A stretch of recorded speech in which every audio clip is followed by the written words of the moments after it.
మన హిందూ బంధువులందరికీ కూడా మనమే ముఖ్యంగా ఈ రోజు మనం 29 రోజు జరుపుకుంటున్నాం ఆ జగన్మాత దయ వల్ల.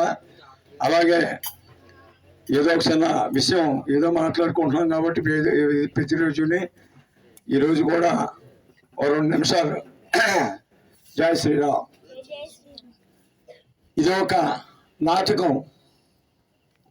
ఈ నాటకం, ఈ జీవితం అనే నాటకం అనేది చాలా విచిత్రమైంది.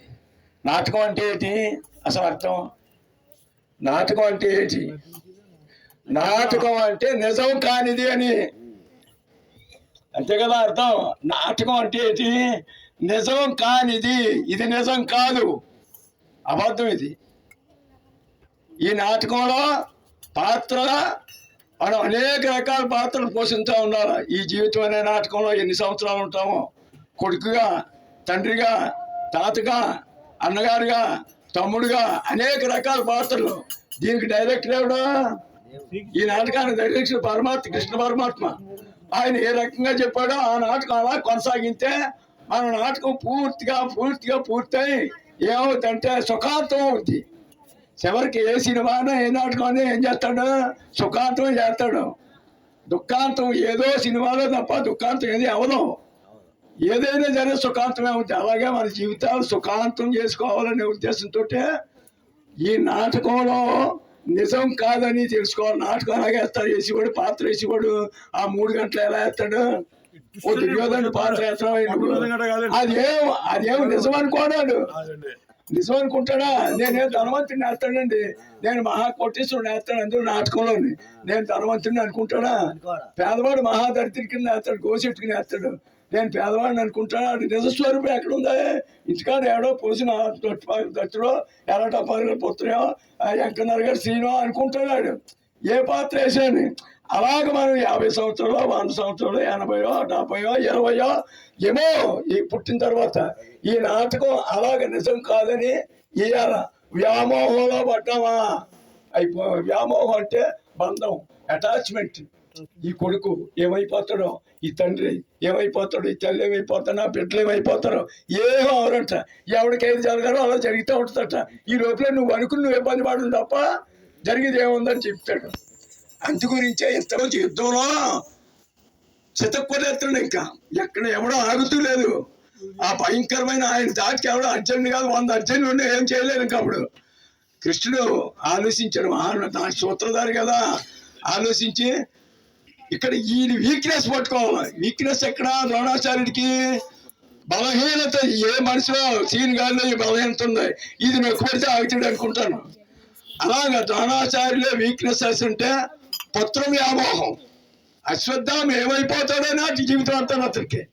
ఎంత తెలివైనడు, ఎంత విద్యావంతుడికి కౌరవ పాండవులు అందరికీ కూడా వచ్చి నేర్పాడు. నేర్పిందంతా విద్య అతనే కౌరవ పాండవులు అందరికీ. అయినా ఎంత తెలివైనడు, ఎంత విద్యావంతుడు కూడా పుత్ర వ్యామోహంలో పడిపోయి ప్రతిరోజు కూడా అశ్వత్థామని యుద్ధానికి వెళ్ళొద్దనే చచ్చిపోతాడని.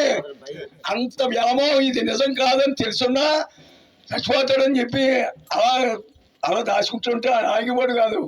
కౌరవుల మీద ప్రేమ ఎక్కువ అశ్వత్థామకి. ఆ యుద్ధానికి వెళ్తుంటే అప్పుడు కృష్ణుడు ఏమన్నాడంటే, అశ్వత్థామ అత కుంజర అని అబద్ధవాడు అయ్యా అన్నాడు.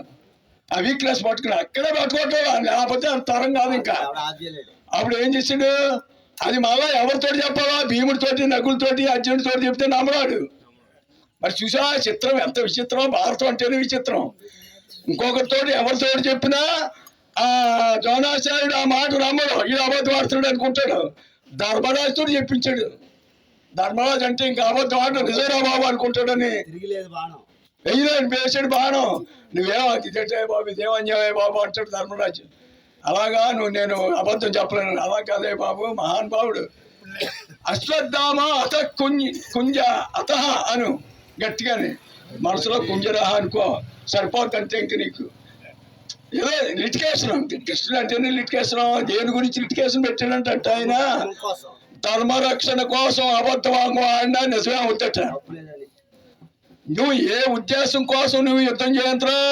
ధర్మాన్ని రక్షించడానికి అధర్మాన్ని శిక్షించడానికి యుద్ధం చేస్తున్నావు కాబట్టి తప్పలేదని చెప్పాడు. అలాగ మనం వ్యామోహంలో ఏది పడకూడదు. ఈ కనిపించేదంతా ఏదో రోజు పోతుంది.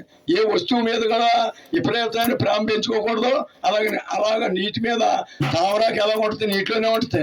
కానీ నీళ్ళు అంటుకోవు. మనం సంసారంలో ఉండాలా, మన గృహస్థాశ్రమంలో ఉన్నాం. కానీ దాన్ని అంటకుండా చేసి ప్రయత్నమే ఇదంతాను.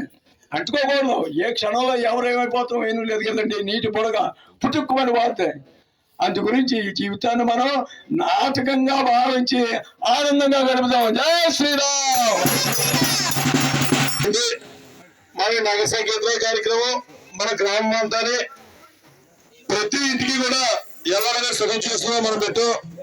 దయచేసి మనం ఏం చేసామంటే ప్రతి సంవత్సరం కూడా రోజు 2 నెలలు పెట్టుకోవడం. ఎవరైనా రేపు కానీ ఎల్లుండి కానీ 2 రోజుల ముందు మా ఇంటికి రావాలని చెప్పారండి. ఇప్పుడు అలా కాకుండా దాన్నే కాసి ఇప్పుడే మా ఇంటికి రావాలని కోటని అన్నాడు. మా ఇంటికి రావాలనేమో గొరకపూడి వరలు గారు అన్నారు. ఇంకా వాళ్ళ ఇంటికి వీళ్ళ ఇంటికి వెళ్తున్నారు.